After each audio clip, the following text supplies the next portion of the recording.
Good morning, Matric Mindsetters, and welcome to today's physical science show. I hope you guys slept well and you guys are ready to learn something new today. But before we go ahead and start learning, we have this really exciting competition running, guys.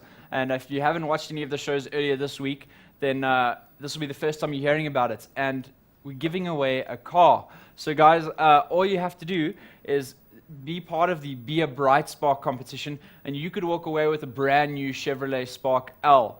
Now, all you have to do is either go to your local bookstore and buy yourself the Safeway's K53 book, or you can go into your Samsung App Store and download yourself the book off the App Store, and you could be walking away with that brand new car. Once you've bought yourself those books, all you have to do is head over onto our Facebook page, and once you're on our Facebook page, you can enter your details into there, but you have to buy the book and you have to download the app to be entered, guys. So remember, go to your bookstore, get yourself that book, and you could be walking away with one of 4 Chevrolet Sparks, and all you have to do is buy yourself a book. I mean, they're going to be learning this anyway, you know, guys. I'm like, oh, if I was that age, I would pen train. I didn't realize that before. I thought there was only one. Yeah, guys, we're giving away 4 cards. That is so cool. The first giveaway is soon, so get yourselves that book and enter on our page, and it could be you guys. So, yeah, Tracy. Yeah, let's be honest. Most of you are probably 18 or about to turn 18. Let's be honest. So, who doesn't need a car when you start the big wide world? It definitely saves you some money. Yeah. Well, I said on Tuesday I would have given my right leg to get a car when I left school and realized I wouldn't be able to drive if I gave my right leg. But you know what I mean. Yes, so it's okay.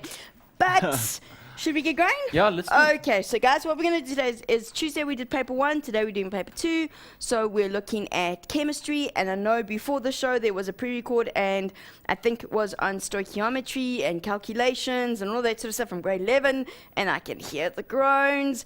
Guys, this is such an important section, but we're going to focus on the matric stuff. So what we're going to look at today is we're going to look at acids and bases with some pH calculations. We're going to do some electrochemistry, batteries, that sort of stuff.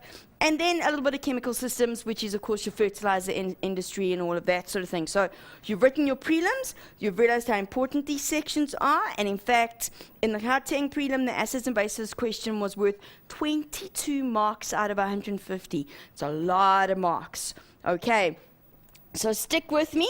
And remember, I really want to hear your questions as we go along. So now we have a challenge question for you.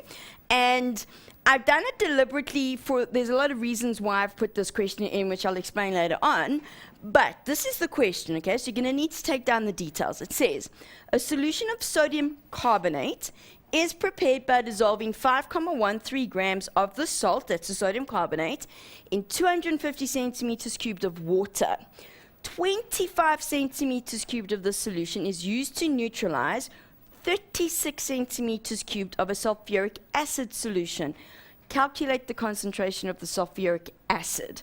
Okay, now this is a grade 12 and a grade 11 question. This is definitely the type of thing I could give to my grade 11s, and if any of them are watching right now, they're groaning and saying, please don't. I'll think about it. Anyway, so a solution of sodium carbonate is prepared by dissolving 5,13 grams of the salt in 250 centimeters cubed of water. 25 centimeters cubed of this solution is then used to neutralize 36 centimeters cubed of a sulfuric acid solution. Calculate the concentration of the sulfuric acid. Obviously, guys, we don't need you to put all the calculations on Facebook because that would just be a nightmare because of all the fractions. So it's a hint you can use some fractions. Guys, just give us the answer, okay? Make sure you put the correct units, though, okay? It's not the correct answer if there's no units. So by the end of the show, we'll actually give you the answer. This one's a little more complicated than you would get normally, but that's why it's the challenge question. Okay, so let's jump right in. All right, so here we have a grade 12 class wants to determine the percentage, okay, so we've got some important words here, percentage ethanoic acid in a certain bottle of vinegar. They titrate a sample taken from the bottle of vinegar with a standard solution of sodium hydroxide, okay, standard solution of sodium hydroxide. The equation for the reaction is, now before you even look at the equation, I'm pretty sure some of you are going, what's ethanoic acid? Guys, in your textbooks, there should be a list of common acids and bases. You really need to learn those, and you need to know what their formulas are. Because something like sodium hydroxide, ethanoic acid, it is assumed, okay, so we assume that you know what those formulas are, because if you don't know those formulas, you can't do the equations, okay? But if we look at the equation, it says to us that we get sodium, well, there's CH3COOH, it's ethanoic acid. Of course, you can work that out from your organic. So there's my ethanoic acid, plus the sodium hydroxide gives me sodium ethanoate, okay? Okay, it's a good thing I've learned to speak this morning. It's brilliant. And H3O plus. Okay, so there's the equation. We're quite happy. Before we do calculations, which we're probably going to have to along the way, the first thing they want you to do is to define a base in the terms of the Arrhenius theory. Guys, you've learned two definitions for acids and bases. One is the Arrhenius model, and one is the Bronsted-Lowry. Okay, be careful. They can ask you either. And remember, the Arrhenius one is that the acid, okay, forms, and it's a little bit given away in the question, H3O plus ions. Okay, an acid, when it dissolves in water, will form H3O plus ions. That's actually not a bad definition. Okay, you can actually see it from the equation as well. It's not a bad definition, because the problem for us is that the problem with the Arrhenius model is the base model, which says it has to form OH minus ions, but not all bases have OH minus in them. Okay, next question says to us, give a reason why ethanoic acid is classified as a weak acid. Now, this is definitions again, okay? Remember, we get weak acids, strong acids, concentrated acids, dilute acids. Strong acids are defined as acids which ionize almost completely in water, okay? A weak acid, and this is why ethanoic acid is a weak acid, ionizes only slightly, okay? So there is a small percentage of ionization. So when it dissolves in water, we only get a small number of H3O plus ions. Why that's important, grade 12s, is it's actually the H3O plus ions that are dangerous, okay? They're the ions that, when you talk about them corroding metals or burning through your skin or anything like that, it's the H3O plus ions. So the less we have of those, the less acidic it is. Doesn't mean when we go to the base side and say, well, we have very few H3O plus ions, then it's not dangerous, because remember, bases can be just as dangerous. And in fact, sodium hydroxide is extremely dangerous, okay? It's a very, very strong acid, and it can dissolve glass in a strong enough concentration, okay, because it eats organic materials. So, next question. Explain the meaning of standard solution. Now, guys, what I want you to see here is these first 4 marks of this question. These are all theory marks. This is all straight learning. It's got nothing to do with whether you understand acids and bases, whether you understand the reaction or anything. This is pure theory. Standard solution, okay, is defined as a solution of known concentration. Okay? So we know the concentration, and in any titration, we have to have one standard solution. It can be the acid, it can be the base, it doesn't matter which one it is, but we have to have a standard solution. We need to know one of them. Okay, then, oh look, I've got random thingies on my board, but those of you who've been watching long enough know that's normal. Write down the names, okay, of 2 items of apparatus needed to measure accurate volumes of the acid and base in this titration. Okay, you always use the same pieces of equipment. We want to measure accurate volumes, and they're generally quite small volumes, so we use things like a burette. Okay, generally speaking, we put the acid in the burette, though we don't always have to, though we generally do. We put the acid in the burette so that it doesn't clog the tap. Okay, bases don't always dissolve very nicely, so there's often solids in a base, and those solids get stuck in the tap, and then it doesn't turn nicely, okay? So we'll put the acid in the burette, and then we need to use a pipette, which I always struggle with the spelling, because I like to put a double P, and then you have the pipette. That's the one where you suck it up like a straw. All right, in professional labs, and hopefully in the labs in your school, you actually get like a little bulb that you can use to squeeze rather than suck it up, because you don't really want either of these in your mouth because they're dangerous, okay? So that's a safety measure. All right, now, So we're going back now. We're going to get to the fun part. Oh, look here. Calculate the pH of the sodium hydroxide solution. All right, so they tell you it is found that 40 milliliters of the 0.5 moles per decimeter cube sodium hydroxide solution is needed to neutralize 20 milliliters of the vinegar. So to calculate pH, we start with concentration, 0.05. But pH, remember, is equal to the negative log of the, now I'm going to do all sorts of weird things for you, of the H3O plus concentration. We're looking at a sodium hydroxide solution, so remember, when sodium hydroxide dissociates, it becomes Na plus and OH minus. So nowhere do I have H3O plus here, okay? But I need the H3O plus concentration to work out the pH. So we start with the OH. Now what we need to recognize here is that this is a one-to-one relationship.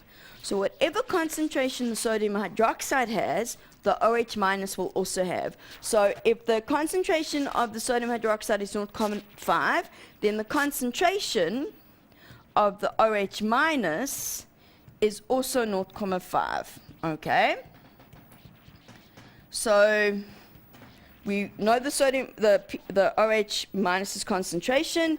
We want the pH of, well, the pH of it, and we go, okay, so we now need to go back to this concept because we need to know the concentration of the H2O plus ions, which are in the solution. Okay, so you don't just have OH minus. Remember, this is an acid-base reaction. You saw from the very first chemical reaction which they gave to you that there's H3O plus ions involved. So what we're going to do is we remember that the ionization constant for water, which is on your information sheet, by the way. Okay, I'll just take everything away while I'm at it, shall I? There we go. Ionization constant for water is H3O plus times OH minus, and that's equal to 1 times 10 to the minus, let's make use of that, 4. Not 4. Please tell me someone's screaming at the TV right now. Go and Tracy, you are having a very slow day. And that would be correct. See, even the board doesn't like me today, but we know that's normal. Okay, 1 times 10 to the minus 14. You all seen that? Remember, we know it's minus 14. pH scale goes from 0 to 14, okay? So now we go, okay, hang on, wait. That means H3O plus times 0.5 equals 1 times 10 to the minus 14. Okay, so now we can calculate that. Okay, so we're going to go 1 to the minus 14 divided by 0.5, and we get 2 times 10 to the minus 14. Okay, and I so didn't leave myself enough space, but it's okay. 2 times 10 to the minus 14. Now I have the H3O plus concentration, which means I can go over here, okay, and we can now work out the pH, because pH is the negative log of the H3O plus concentration, which means it's the negative log of 2 times 10 to the minus 14, okay? And guys, I want to show you something. If we put this into our calculator, okay? So we go, watch, we go log, and we go 2 to the minus 14. If we don't put the negative in front, I get a negative answer. We don't use negative answers, okay? It's why we have the log, the negative value. So we're doing the negative log of 2 to the minus 14, and it's 13,698, which means it's 13,7, okay? No units whatsoever, grade 12s, okay? Please be careful with this, okay? Guys, this is one method. This is the method that is the preferred method to calculate it. Okay, I'm sure with the prelim, especially in the Part 10 prelim, you realize they also ask for the pH of a base, so it's a little more complicated than with an acid, but don't get worried about it. Okay, make sure you write this equation down correctly from the information sheet. Okay, it's really, really important. So we've got the pH, and I think what we're going to do, guys, it's almost time for a break. And before I do the percentage of the ethanoic acid by mass, because this is really grade 11 work, okay, so it's a little bit of reminder. We're going to do some stuff, and it's worth 7 marks, so it's quite important. We're going to take a short break, okay, and then we come back. I will do the percentage of ethanoic acid. Okay, so I think let's take a short break. Let's take a short break, guys.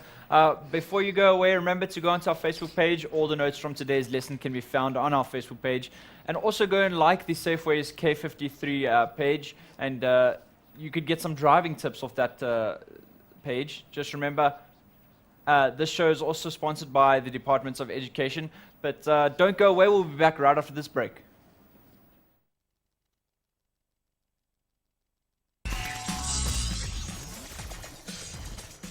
Welcome back, Matric Mindsetters, to today's physical science lesson with Tracy. And remember, guys, you can win yourself that Chevy Spark L. All you have to do is buy yourself the Safeways K53 book, or go onto the Samsung App Store and buy yourself the app. You guys are going to be learning, you're getting to know your learners anyway, so like you might as well win a car while you're there, you know what I'm saying? Okay, guys, so without further ado, let's just carry on with that calculation. Absolutely. Even if you've got your learners, just go get the book. You can get a car. Seriously, you can get a car. I'm like, I want one. Do you think I'm allowed to enter? You know, maybe we should just go buy ourselves a book. Yeah, but I don't think I'm allowed to enter though. Oh. Anyway, moving on. Okay, so next question said to us, percentage of ethanoic acid by mass present in the vinegar. So now, guys, this becomes an interesting concept as to what we're doing, because when we look at the equation, okay, for every 1 mole of sodium hydroxide, I need 1 mole of ethanoic acid, okay? And they say to us right at the beginning, well, no, they say to me here that I need 20 milliliters, 40 milliliters of sodium hydroxide to neutralize 20 moles of the ethanoic acid, okay? So let's just write down what we know. We know that, without using the eraser, it sounds like a good idea. We know that the sodium hydroxide concentration is 0.5 moles per decimeter cubed. Okay. We know that the volume of the sodium hydroxide that we use is 40 milliliters. Now, this is where life gets fun, because we go 40 milliliters. Guys, remember, 1 milliliter is 1 centimeter cubed, so that's 40 centimeters cubed. Okay. And we know that the volume of ethanoic acid, which I'm just going to put here just like this, so we remember, COOH, we only need 20 centimeters cubed, okay? And now they ask you, what percentage of ethanoic acid by mass is present in the vinegar? So now we're going to go, well, I know I used 20 centimeters cubed of the vinegar, but we actually want to know how much of that vinegar is going to be the ethanoic acid, okay? So what we're going to do here first is I'm going to work out how many moles of sodium hydroxide I use. Okay, so now watch what I'm doing. Okay, this is one way to do this equation. So remember, concentration is volume times is number of moles over volume. So number of moles is concentration times volume. So concentration is 0.5. My volume was 40 centimeters cubed. That's 0.04 decimeters cubed. Divide by 100. Okay. So that means I have 0.02 moles of sodium hydroxide. Okay. Now that means from that sodium hydroxide, okay, that of that sodium hydroxide, if I have 0.2 moles of sodium hydroxide, because of the mole ratio, the number of moles of CH3, COOH, is going to be equal to the number of moles of sodium hydroxide, because it's a 1-to-1 ratio. Okay. which means that I have 0.02 moles of that. Okay. And I've just realized I've done all sorts of weird and wonderful things here on mine. Because, you know what? It's always a good thing to look at your notes and look at what you do as your answer and go, maybe I made a mistake. Yeah. Though I'm sure my final answer is right, but according to my notes, which is always important, is I reckon the molar mass of sodium of ethanoic acid is 6. Not a chance. So, from here, let me show you what we're going to do. I want to know how much, so to neutralize all of that, I need 0.02 moles of ethanoic acid, okay? That means only part of what I have of the vinegar is the ethanoic acid, okay? From here, I need to calculate how many grams I've got of ethanoic acid, okay? So the first thing I'm going to need to do is work out the molar mass, okay? Oh, now, that is not what I wanted to do either. Let's just go away. Here. What you doing? I've done something. Having a battle with the board there. Always. In fact, anyone who's actually been watching the show for long enough knows this is quite normal. All It right. has to have its shine. It has to have its day in the limelight. The board just died on me. So I don't know what's happened. It's done all sorts of weird, wonderful things for me. Let's go back there. Let's go. Yeah. Wow. No, it's not even.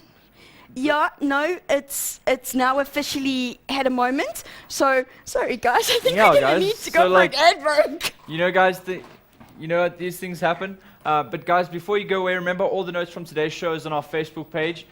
You can also like our Facebook page and also the Safeway K53 page, and you could walk away with that new Chevy Spark L. But we'll be right back after this break. With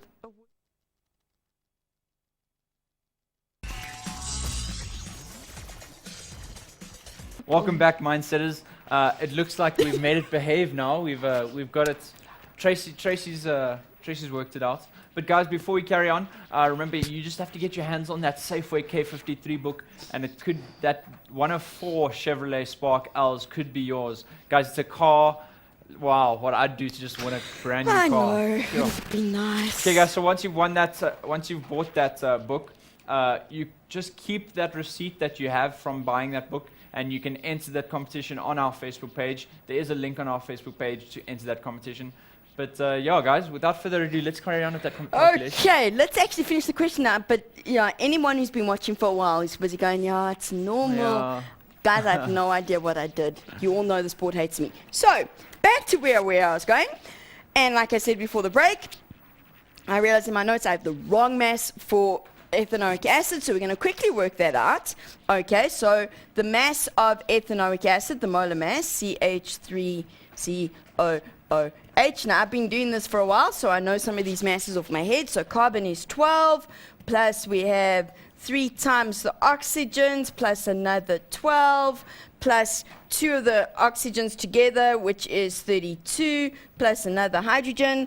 And now if we put that into our calculators, I just want to double check. So we've got 12 plus 3 plus 12 plus 32 plus 1. Oh, look at that. It's 60, which is what I thought we'd get. So that's 60 grams per mole.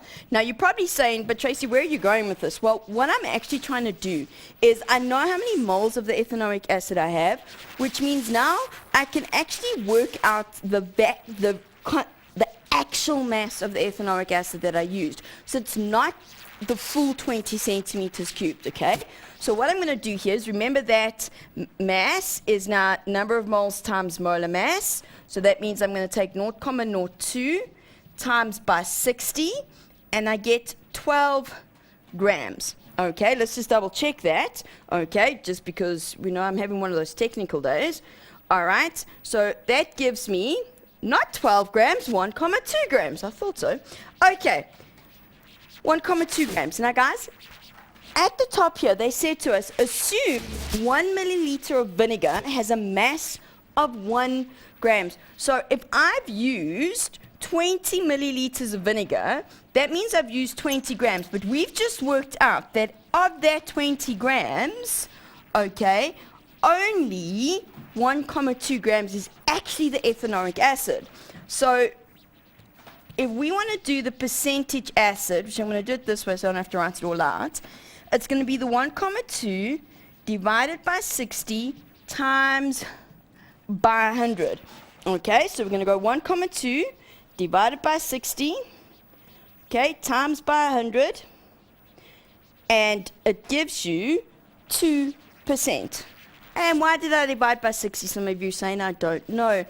This is when I get called in and said maybe it's time to retire. Okay, let's just pretend I put in 20 there and not 60. I knew that was wrong. 6%. Okay, so out of when you're having vinegar, only 6% of that is actually the ethanoic acid, which is why we can use it at home. Because if we were drinking pure ethanoic acid, even though it's a weak acid, it still wouldn't be good for us.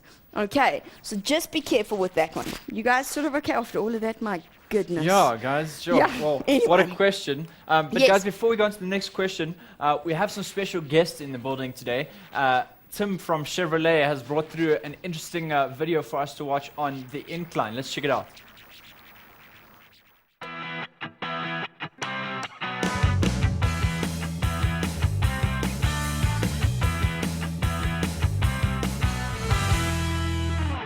Hi guys, so we've got through the pre-trip inspection. Today we're going to do the yaw test and we'll get started with the incline start. If you're ready, I need you to bring the vehicle up to this point. Handbrake check, gear neutral, ignition start, 360 observation in correct sequence, select gear, clutch control, 360 observation in correct sequence, release handbrake, move off.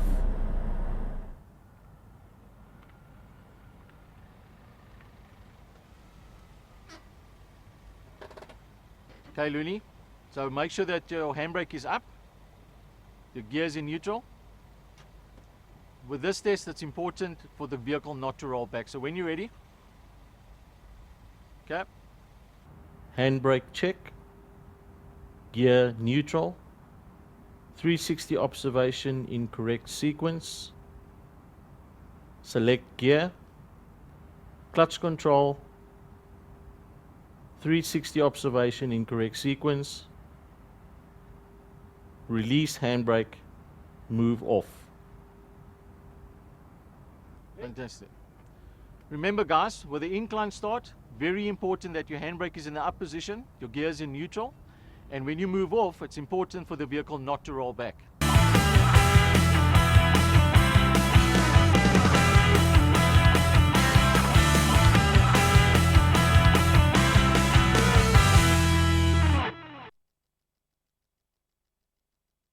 So guys, I hope that clip helped you out for all you learner drivers out there, and for all the learner drivers out there. But if you haven't got yourselves that Safeway K53 book, go ahead, go out to your local bookstore and get yourself that Safeway K53 book, because you could be walking away with a brand new Chevrolet Spark L. Guys, a brand new car. Chevrolet are giving away 4. The first one's going to be given away soon, so get your hands on that book. If you can't get to a local bookstore, you can always download the app off the Samsung Galaxy App Store.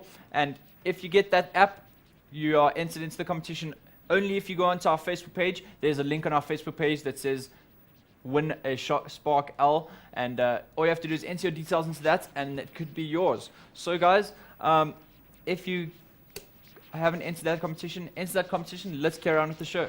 Oh yeah, guys, and you know, just in terms of why you need to go get the book other than entering the competition, you know, the road has rules which are very important to follow, just like actually using my board has rules apparently, but just like chemistry has rules, just as anything we do today, there's rules to follow, there's methods to follow. It's actually really, really important, okay? Just like anything we do in physics has rules, and now you've just seen how to hill start, take off from an incline. There's rules on how to do that, and it's not just for fun. It's not just because somebody went, how can we make it difficult? And I'm doing this on live television, which is the scary part. they didn't do that, okay? It's for safety, it's for everyone's sake, it's so everyone's on the same page, okay? And you know what? We all want to pass our driver's first time. Trust me on this. I did it 3 times. Yeah, guys, like that Safeway book is going to help you quite a lot to just get that learners and help you on your way to your drivers. Oh yeah, and then pass your drivers. You don't want to do it 3 times. Yeah. It's expensive. I'm just saying. Anyway, so get it into the competition. It's so exciting. You know, it's going to be like, wow. You could. Like I said, I want to answer, but I can't. Should we see if I can actually get the board to work with me just for a little bit longer? Because this is taking much longer than it should. Anyway, last question on acids and bases. We are getting there. The sodium ethanoic ion, okay, salt, formed during the above neutralization reaction undergoes hydrolysis. Now, guys, hydrolysis means water. Okay, we reacted with water. Write down the equation for this hydrolysis reaction. Guys, we're not worried about the Na plus ion so much, but basically what's happening is the CH3 COO minus ion is reacting with water, and what's going to happen here is that it is going to form the ethanoic acid again and OH minus. That's the hydrolysis, is we've seen what happens when the salt dissolves in water. Okay, so we finally finished acids and bases. Wow, the board really didn't like this section, hey? Guys, please remember, acids and bases is huge in your final exams. Just like with everything else, learn the rules. Make sure you know the rules, okay? So let's go into something a little nicer. Okay, here we go. So, electrochemistry, and they tell me this is a voltaic cell. First of all, when it's a voltaic cell, remember that means it's a spontaneous reaction. It will produce an electric current, and it functions under standard conditions. So we remind ourselves, standard conditions means that the temperature is 25 degrees Celsius, that the electrolytes are at a concentration of 1 mole per decimeter cubed, and if there's gases involved, which there isn't, they would be at 1 atmosphere, okay? So now we look at this and we go, okay, let's just have a talk about this, because this is a very unusual cell, because we have graphite electrodes, and we go, okay, there's got to be a reason for that, and we have iodine solid being made over here with iodine ions, H plus ions, which means it's acidified, okay, we probably need an acid in it, with manganese oxide and manganese 2 plus. It's an unusual cell because of the graphite number 1, which means in terms of our anode and cathode, the substances being oxidized and reduced don't make very good electrodes, or we can't keep them in solid form, or they're too reactive to be in solid, to be electrodes, something like that. So that's why we're using the graphite, and remember we use graphite because it's a very good conductor and it's not going to take part in the reaction. Graphite, in case you were confused, is the same as what's in your pencil. Basically, it's carbon. Okay. And then we have our salt bridge. Now, the first thing they ask is for you to write down the concentration of the H plus aqueous in the 1/2 cell. Well, I just told you that that's your standard condition. So your H plus ion must be 1 mole per decimeter cubed. You don't even have to think about it. It doesn't matter what it's reacted to. It's irrelevant. Now, solids present in the half cells are usually used as electrodes, like I said, but they now say to you, give a reason why the H2 is not suitable to be used as an electrode. And one, I said maybe it's too reactive, but iodine as a solid, it's not that reactive. It does supplement a little bit, but that's not really an issue. But iodine is a non-metal, okay? Graphite, carbon, is the only non-metal that will conduct. So iodine as a solid is not conductive. It's a non-conductor. Okay, we cannot get a current to pass through the I2. So even if I'm creating the I2, whether it's taking or losing electrons is irrelevant at this point, it's actually going to be, the I2 cannot allow the electrons to pass through it, so we can't use it as that, okay? Now, write down 2 properties of graphite other than being a solid that makes it suitable to use as a electrode. Now, they say to you, number 1, please read your question, other than being a solid. So they want 2 reasons. You can't say because it's a solid. They told you you can't say because it's a solid. All right? Now, first of all, iodine is not conductive, which means one of the reasons must be that it's a good conductor. Okay? It's a good conductor. Otherwise, why use it? If it's not a good conductor, why bother? Okay? The second reason is also very, very important, and it's one of the reasons we use them in a lot of our electrolytes, voltaic cells, is because it's relatively unreactive.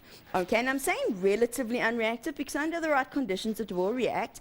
Remember when we use carbon electrodes in our aluminium cells, okay, when we make aluminium, when we refine it, okay, we have to replace those carbon anodes because those carbon anodes react with the oxygen that's being produced to form carbon dioxide, okay, and that carbon dioxide then is obviously using up the carbon electrode. So under the right conditions, the carbon will react. But under this condition, it's done at room temperature, it's fairly easy, it's also relatively unreactive, okay?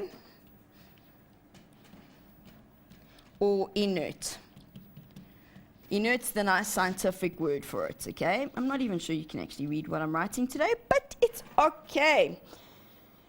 Then, now we actually get to the fun part. For the above voltaic cell, write down the name of the oxidizing agent. All right, so let's have a look at what we've got here, okay? I've got iodine and I minus, I've got H plus and MnO4 minus and M2 plus minus. Both of our electrodes are graphite. Actually, just by looking at this reaction, I wouldn't be able to just look at this picture and I wouldn't be able to just look at it and go, it's the iodine or it's the MnO4 minus or the Mn2 plus, who knows, okay? I can't do that because there's no labels on my graph, on my diagram to tell me which is the anode and the cathode. And remember, at the anode, that's where oxidation takes place. So wherever the anode is, that's where our reducing agent will be. At the cathode, that's where reduction will take place. So that's where our oxidizing agent is. So in order to find the oxidizing agent, I actually need to work out where reduction is taking place. And now we look at this and we go, right. And some of you are going, okay, that's nice, Tracy. Do we guess?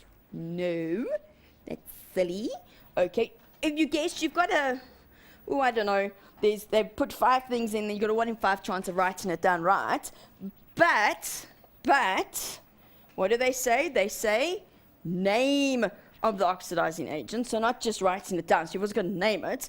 So now we're going to go, okay. So, where do we go from here?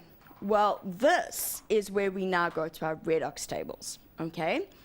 And what we're going to do, okay, is I'm going to give you the ad break to go find your redox tables. Make sure you have one in front of you because I need you to see what we're doing. Because without one in front of you, it's actually going to be quite difficult, okay? I have one on the board, so I'm going to show you, but one in front of you is going to help, right? So we're going to take a quick break, and then we'll come back and do this. Okay, cool. Guys, go into this break. See if you can name that oxidizing agent. We'll be right back in 5 minutes.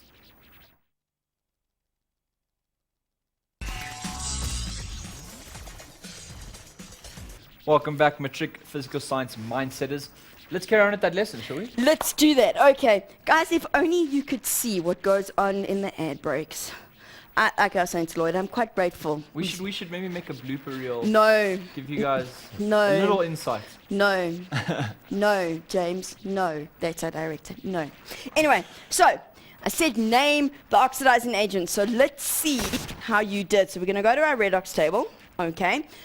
Guys, if you've been taught a different way to what I'm showing you, but you get in the right answer, please use the way you've been taught, okay? Every teacher has different tricks. And in fact, I was chatting to John, who's the content manager before we started the show, and he showed me another way to use the table, okay? So this is all very, very personal, all right? Also, if you're watching and you're from the Western Cape, the Cape area, you've probably been told to use table 4A. That's fine, then do it the way you've been told to do it. Okay, please don't now go, I thought you was wrong, because it isn't necessarily. Everyone's just got a different way of working through this, okay? Now, the table we choose to use is table 4B, okay? So when you get your information sheet, this is 4B, okay? And for my learners who didn't know which one to cross out in their prelims, it's 4A you cross out. I did have a moment with them. Anyway, so now what I like to do is I go, well, if we think back to what we had iodine, I minus, I2, MnO4 minus, M2 plus. So now we need to look for those. Okay, so now I start at the top of the table and I start looking, and here's M2 plus. That doesn't help me because if I look on the other side, I get Mn, nowhere in my diagram, so it's not those. I keep looking, and I keep going down. We're going to save a little bit of time. And right here is the I2 goes to 2 minus. That's the first one I found. This is a voltaic cell, which makes it spontaneous, which means that the iodine, the I minus, is going to lose its electrons. It's going to be oxidized. This reaction is going to be written from right to left. This is my oxidation half reaction, which means I minus is my reducing agent, okay? So I know it's not the iodine, which means now I've got to look for the MnO2 and the MnO4. So now we keep going down, and if we go further down, we look, and over here is the MnO4, okay? There's the Mn2 plus we had in the reaction, and the H plus, which means this reaction gets written from left to right, and it means that this ion, the MnO4 minus ion, is my oxidizing agent. Now the question said to us, name the oxidizing agent, so it is the permanganate, okay, ion. Okay, we're all happy. Now, it's because we can. They say to you, write the net cell reaction. Grade 12s. I cannot write this equation just looking at what I have there. Not a chance, okay? And I've been teaching for almost 18 years, okay? I look like I'm a spring chicken, just go with it.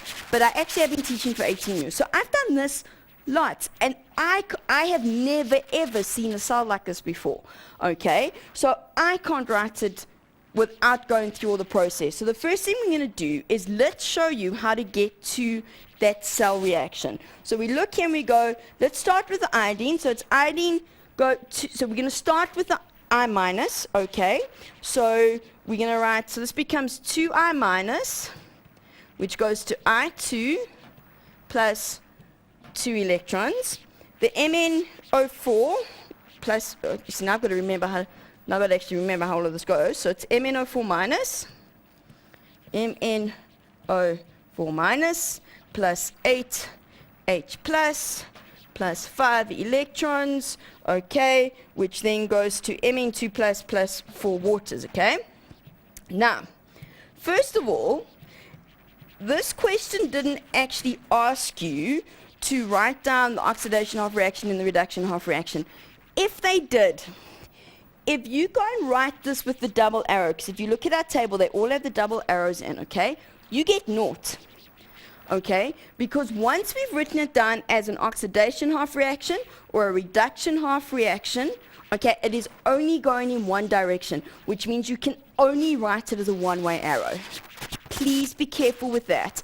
In the prelim, a lot of my learners lost 6 marks out of 150 because they put double arrows instead of single arrows. Okay? I wanted to cry because it's a silly mistake, but it's an understandable. I fully understand why you can't get marks if you don't have the right arrows. So it's not reversible anymore. You've chosen which direction it's going in. Okay, so now we look at this and we go, fine. Remember, the thing with redox reactions is however many electrons one thing gives away, the other thing must take. So if we look at this, the iodine's given away 2 electrons, but the MnO4 is taking 5. 3 electrons have just arrived. So we need to make sure they have the same number. So we're going to pretend like it's maths. We're going to get the electrons to be the same. So I would normally do this on another page, but I'm sort of running out of space. So over here, I'm going to take the iodine, I'm going to times by 5, okay? Because by timesing by 5, that changes to a 10. I put a 5 in front of that. That changes to 10 electrons, okay? I'm going to times the permanganate by 2. So that gives me a 2. That gives me 16.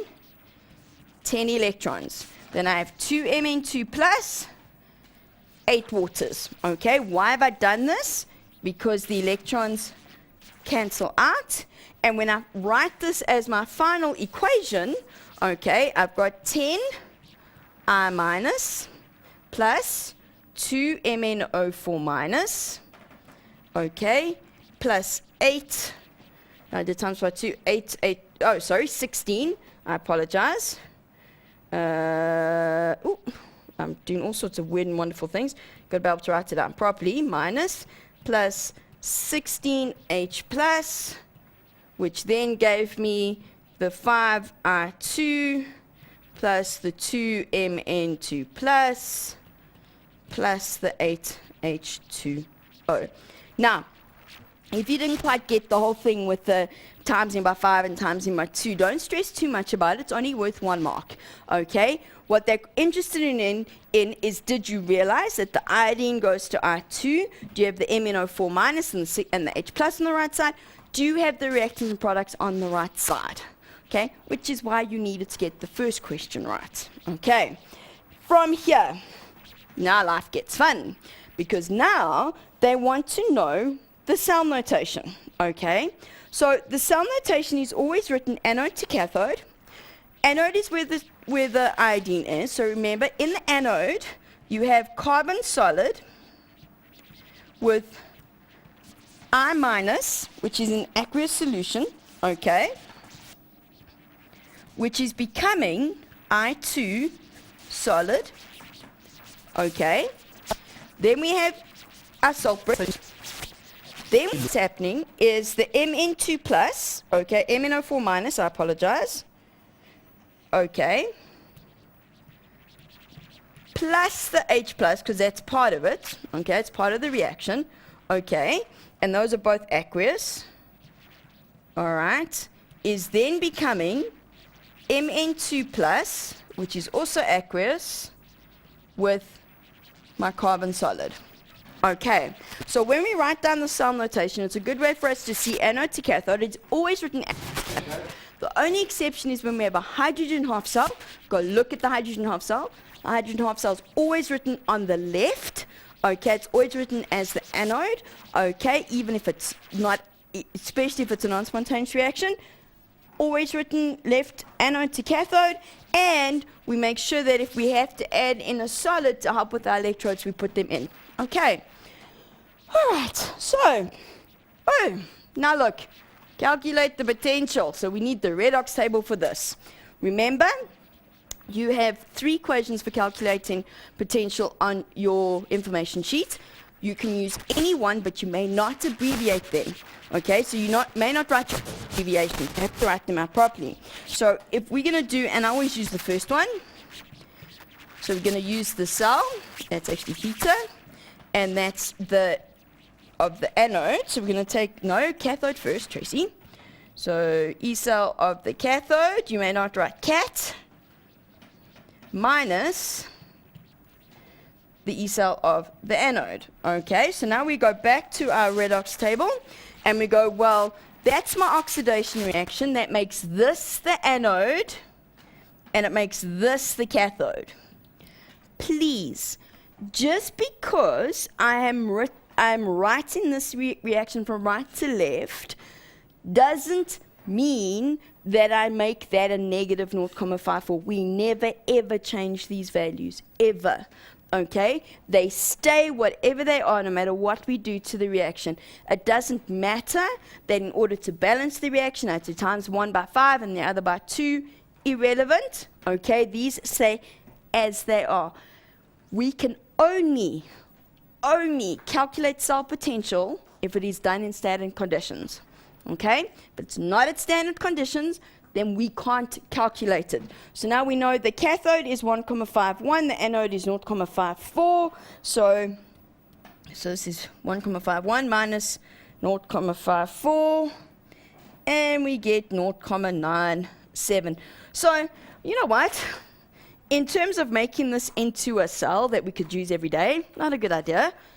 Well, number one, the cell potential is only 0,97, so it's quite low. Number two, it makes iodine. Why would we want iodine solid? Especially because we know it's supplements, okay? Not a good idea at all.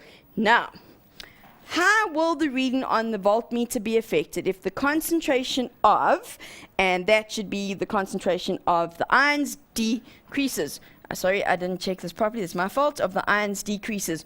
Write down increases, decreases, or no effect. Guys, standard conditions are dictated by the concentration of the number of ions in your electrolyte. Remember that when your cell starts, you have a forward reaction and a reverse reaction.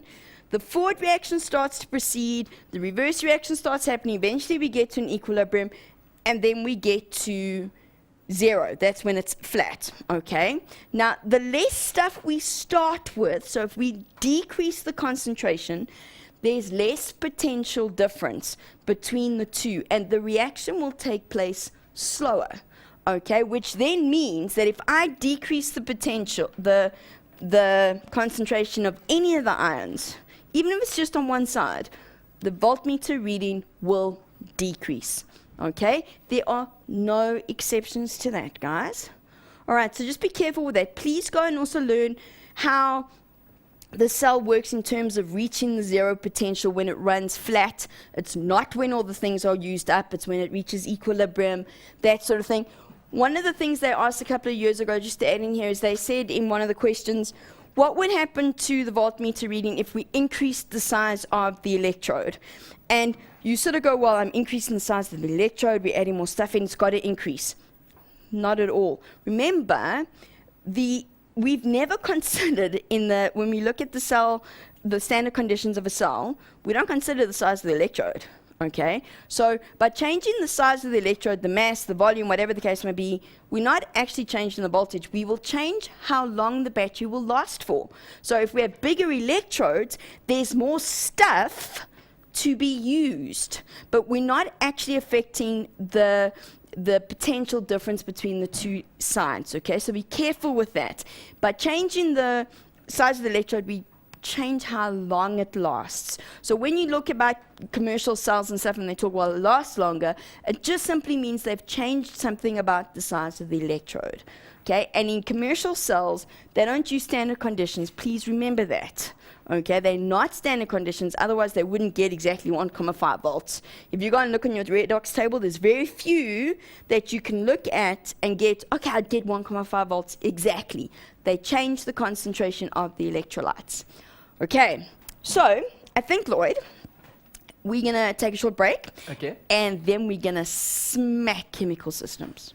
Okay, cool, guys. Before we move on to chemical systems, let's take a quick break, and we'll see you after the break.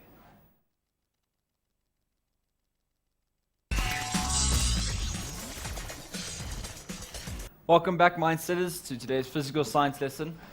Tracy, question 3, let's do it. Let's do it. Okay, guys, we know you've got some questions. We're going to get there. Okay, so don't stress. We're not ignoring you. All right, so I did say chemical systems, but this is one of those crossover ones. This is actually still part of electrochemistry, and it's also a really nice one. And it says to us, a technician is placing a bracelet with chromium in an electrolytic cell containing Cr2SO4. 3, okay, so chromium sulfate. A simplified diagram of the electrolytic cell is shown below. Okay, so we have our bracelet. We want to put chromium onto it. Okay, we've got to have a power source, and the first thing they ask us to do is to define the term an electrolyte. An electrolyte is simply a solution that is able to conduct, an electric current. Okay, so it's a salt solution that can conduct an electric current. Then they say which electrode, the bracelet or the cathode or X is the cathode. Now, remember, when we want to plate something, we want to make the metal ion become the metal, okay? So we want to take the Cr2, which will break up into Cr3 minus 3 plus ions, sorry, and we want to put them onto here because we want Cr. So we want the chromium to gain electrons, which means the bracelet is where reduction takes place, which makes the bracelet the cathode. Okay, the bracelet is the cathode. So that answers that question. Write down the metal of which X is made of. Guys, whatever we're plating is the anode. Okay, so that means the metal X must be chromium, because that's what we want to plate the bracelet with, chromium. Okay, then they ask for the reduction half reaction. Now, I've pretty much written it down, but maybe you didn't get it. So let's go look here, and we say we know it's chromium. So we want to find Cr. I'm not 100% sure it's on our redox table. I have to be honest, so let's have a look. It might be further up. We're looking for chromium. There we go. There's my reaction. Okay, now I know it's Cr3 plus going to Cr because I want to create chromium metal. All right, so that means over here to write down my redox half reaction, it's Cr3 plus, it's taking 3 electrons and it's becoming chromium. Brilliant. Oh boy, now we get to the fun equation, and right about now this is when you guys go, okay, I'm done, I'm just gonna give up now. So during the process, 0.86 grams of chromium is plated onto the bracelet. Calculate the number of electrons transferred during this process. Guys, that isn't as difficult as it looks. So we've got Cr3 plus 3 electrons creating chromium, okay? They're telling us that we have 0.86 grams of chromium. So let's work backwards, okay? So the first thing we're going to do is let's work out how many moles of chromium we actually created. So the number of moles of chromium is going to be the mass we have divided by the molar mass, which is 0.86. And we go onto our periodic table, which I actually have over here, and we find chromium. And just to give you an idea, it's one of those ones that I always struggle to find, but it's here somewhere. It's number 24. Okay, so its mass is 52. So we've got 0.56 divided by 52. Okay, so 0.86, not 56. A good thing I can read my own handwriting. Okay, and we get 0.0165. Okay, let's make this big, longer. 0.165 moles. Okay, I'm just using all the decimal places because I haven't used it in scientific notation. Now you're saying to yourself, but why are you bothering, Tracy? Because for every mole of chromium that I create, I need 3 moles of electrons. Okay, so the number of moles of electrons is going to be that 0.0165 times by 3. Okay, which gives me, and now I'm going to put it into scientific notation because it's going to make my life a bit easier. Okay, because I'm tired of all the 4.96 times 10 to the minus 2, but that still doesn't help me because that's the number of moles. And the question was, how many electrons were actually processed? Now we really are pushing it when it comes to grade 11 work, because now we've got to remember Avogadro's number. And remember, in 1 mole of anything, there's 1.062 times 10 to the 23 particles. Okay, so the number of electrons is that 4.96 times 10 to the minus 2 times Avogadro's number. Sorry, 6.02 times 10 to the 23. I said 1, I think. And now I'm not going to do all the calculations, but I want you to see it. 2.99 times 10 to the 22. It is the most ridiculously big number. Okay, but we expect a big number because if there isn't a big number, then we've made a mistake. Okay, because remember, electrons are tiny, tiny, tiny, tiny, tiny. Okay, nice and quick. So I think we need to answer the challenge question. And Lloyd and I, during the break, were just quickly having a look at some of the answers, and I am duly impressed. Yeah. Because the answer is 0.13 decimeters cubed, or moles per decimeter cubed, sorry. And you know what? Some of you got that. Well done. Because you know what that means? It means 1, you can write balanced equations, 2, you know how to write formulas, and 3, you know what you're doing. Bonus. Okay. What made this a difficult question? Because some of you go, it's not difficult. It is actually. 1, I didn't tell you what sodium carbonate and sulfuric acid look like. 2, I didn't give you an equation. Okay, so that's where you start with these. Okay, so you go back and you start, well, the first thing for any acid-base calculation is you need to know what the equation looks like. Okay, so sodium carbonate is Na2CO3 plus sulfuric acid H2SO4. And now we go, well, an acid plus a carbonate gives me a salt, carbon dioxide, and water. Okay, so my salt is going to be, not plus, that's going to be okay, my salt is going to be sodium sulfate plus CO2 plus H2O. And the nice thing about that is that actually is balanced as it works, okay?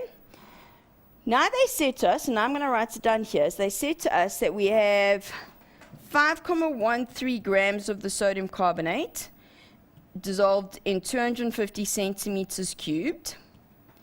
Then of that solution, we used 25 centimeters cubed to neutralize 36 centimeters cubed of the sulfuric acid, okay? Now, before I can even think about working out the sulfuric acid concentration, I need to know the concentration of the sodium carbonate, okay? So that's what we're going to do now. First thing I'm going to need is the molar mass of the sodium carbonate, okay? Sodium has a mass of 23, carbon is 12, oxygen is 16, so that gives me 106. Some of this I have worked out beforehand just because it makes it easier. Okay, moles, grams per mole, but I want concentration. Now guys, in this next step, you're absolutely welcome to go, concentration is number of moles over volume, and calculate your number of moles separately, where you know number of moles is mass over molar mass, but as a shortcut, you can also do it this way, which of course is the way I prefer because then there's no carry down errors. The mass was, what was it, 5.13. Okay, molar mass, 106. But now be careful which volume you use, because that was in 250 centimeters cubed. Remember, that's got to be in decimeters cubed, so we divide by 100. Okay. So that's 1,000, not 100. Okay, so now watch. So we're going to, no, calculator is what I was looking for. So calculator, so now, for those of you watching on Tuesday, you realize I really wasn't so good at this, but let's see if we can do this properly with the fraction button. Okay, so let's do it here. 106 times 0.25. There we go. And we can't leave it as a fraction, and that gives me 0.19. Okay, so that's 0.19 moles per decimeter cubed. Negative. So now we go back to our equation and we go, well, I know the concentration now of my base. I know how much of that base, so of this solution, I take 25 centimeters cubed, and now I want the concentration of the sulfuric acid. Now guys, you from here, you are absolutely welcome to do it the way I did in the first question, okay? Use number of moles, use mole ratio, off you go. But hopefully, and this is an equation given to you on your information sheet, you realize that we can actually use this.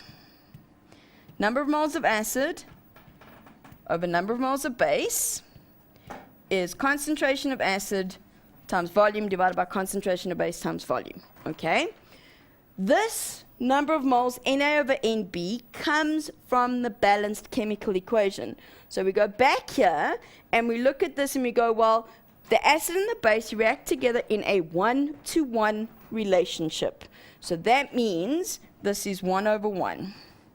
Concentration of the acid is what I'm looking for. They told me that I used 36 centimeters cubed.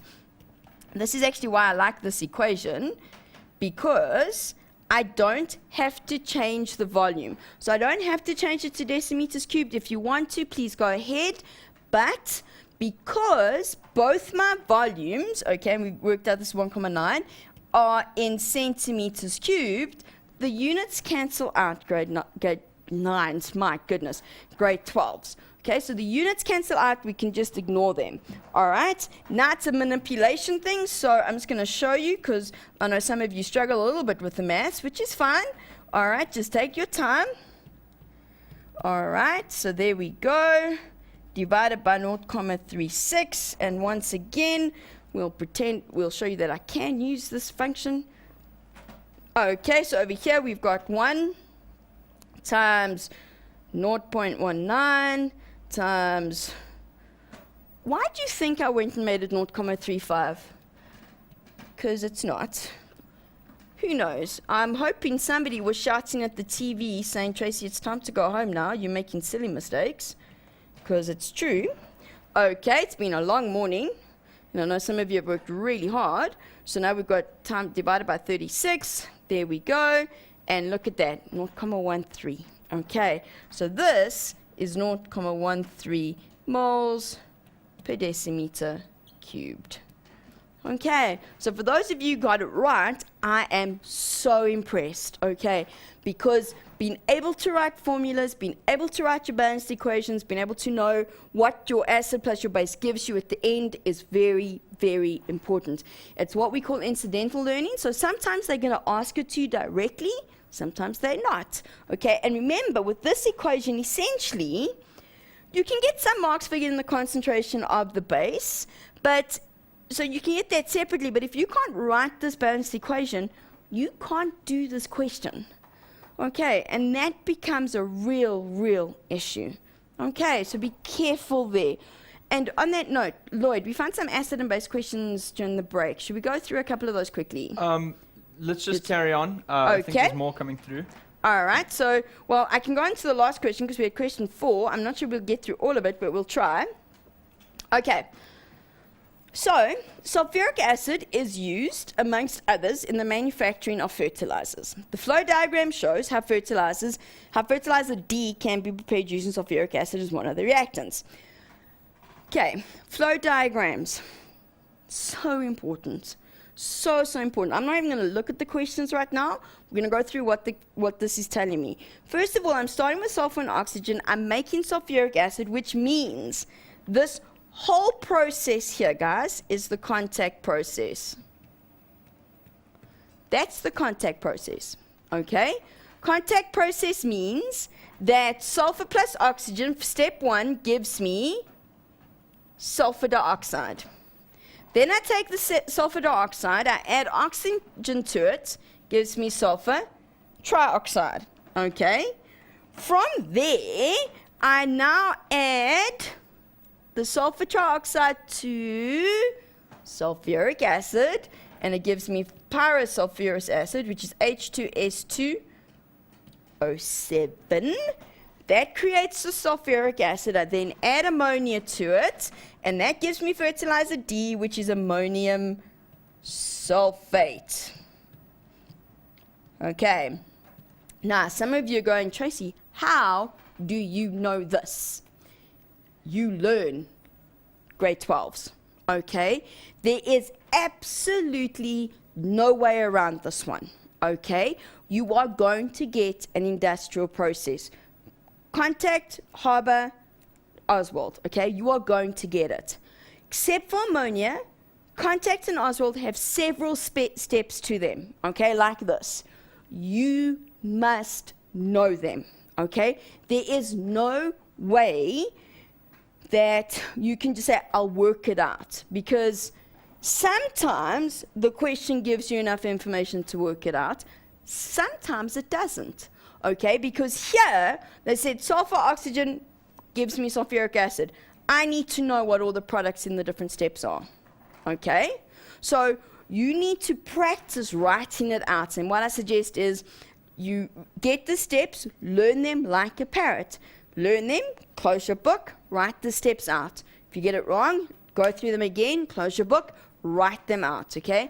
Write out conditions, write out catalysts, write out where the equilibrium part is, which is, of course, when we create the SO3, okay? Where we need the catalyst, vanadium pentoxide. So I know over here, for example, that I need to use V2O5. I also know that because it's equilibrium, the Chateliers becomes an issue. So at this point, I can then look at things like what must the temperature be and why, what must the pressure be and why do we do that? You must know these. Okay, so first question. Write down the name of the industrial process of the preparation of sulfuric acid. Oh wait, look at that. Wrote it on my page. Don't even have to think about it. It's the contact process. Okay, now grade 12s, this is how I teach my own learners in my own classroom how to do these. And yes, I know you go, oh, but Tracy, I'm wasting time doing that. No, you're not. Okay, I would rather, remember you got a 3-hour exam, I would rather you spent 5 minutes, 10 minutes going through the flow diagram, going through all the bits and pieces, even if you're adding in stuff you're not going to need later on, it doesn't matter, okay? Because now I get to the first question, I don't even have to think about it. It's all written. It's like you're writing your own cheat sheet, okay? Now they say compound A is formed when sulfur burns in oxygen. Write down the name or formula of compound A. Oh, wait, look, SO2, I've done it. Okay, now they said name or formula, so let's just do both so you've got them. So it's SO2 or sulfur dioxide. Guys, please don't write down both. Okay, then compound B is formed when A reacts with oxygen in the presence of the formula. Now once again, it says write down the name or the formula of the catalyst. Now guys, I did that right there. All right, remember I said to you, conditions really important. I went and wrote it in. It's V2O5. Please be careful with this.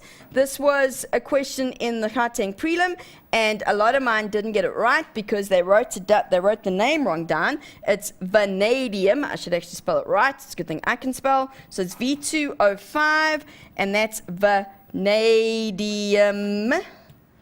pentoxide. Okay, we're all fine with that. Then write the balanced equation that takes place. Guys, another very, very important equation. So we have sulfur plus oxygen. Okay, these are all in gas form, which then it's a reversible reaction. Okay, which gives me SO3. We're going to actually write it balanced, and it looks like that. Guys, please, it's reversible reaction, which means you need to write the double arrows, and you must put in the catalyst in the process, okay? Almost done with this one, so we're going to carry on. The next one says compound B is dissolved in concentrated sulfuric acid to form compound C. Write down the name or formula. Well, that's H2S2O7. This one has several names, okay? So it's known as oleum, okay, or pyrosulfuric acid, which I'm not going to write the whole thing out because you guys know that by now, hopefully. Oops.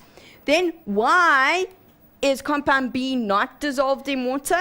It's too dangerous, okay? Far, far too dangerous, far too exothermic. It creates that pyrosulfuric acid, also known as fumic acid.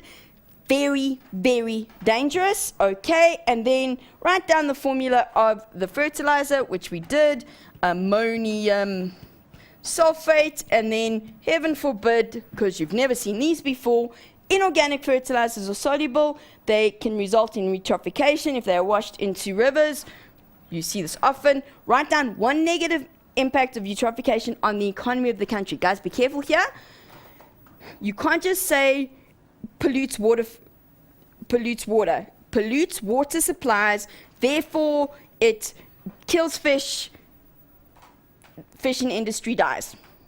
results in the economy, okay? And unfortunately, I've now run out of time. Sorry I didn't get your questions, guys, but a lot of them will be answered if you keep watching. Okay, so hang in there, guys. So cool, guys. Thanks for tuning in to Mindsets Physical Science for grade 12s today. I hope you guys learned a lot. And until next time, keep learning and keep cool.